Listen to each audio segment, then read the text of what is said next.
નમસ્કાર દર્શક મિત્રો, એસડી ન્યૂઝ ગુજરાતી ચેનલ પર આપનું સ્વાગત છે અને હું આપની સાથે વૈશાલી પુવારુ. કરીશું નજર આજના સમાચારો પર. તલોદ તાલુકાના ઉજેડિયા પ્રાથમિક શાળામાં બાળકો માટે તિથિ ભોજન પ્રસાદીનું આયોજન કરવામાં આવ્યું. સાબરકાંઠાના તલોદ તાલુકાના ઉજેડિયા પ્રાથમિક શાળામાં આજે શ્રાવણ માસ નિમિત્તે તિથિ ભોજન પ્રસાદી આયોજન કરવામાં આવ્યું હતું. ગામના દિવાનસિંહ ભારતસિંહ ઝાલા અને મોહબ્બતસિંહ ભારતસિંહ ઝાલા તરફથી એમના પિતા સ્વર્ગવાસીય ભારતસિંહ બાલુસિંહ ઝાલાની 7મી વાર્ષિક પુણ્યતિથિ નિમિત્તે ઉજેડિયા પ્રાથમિક શાળાના બાળકોને તિથિ ભોજન આપવામાં આવ્યું. આ ભોજન પ્રસાદીમાં ઉજેડિયા પ્રાથમિક શાળા સર્વ બાળકો ઉપસ્થિત રહ્યા હતા.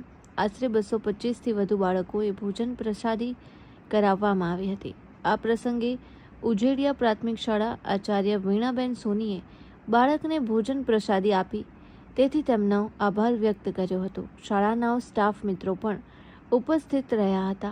Press reporter Paresh Sharma, Talod, Sabarkantha, SD news Gujarati.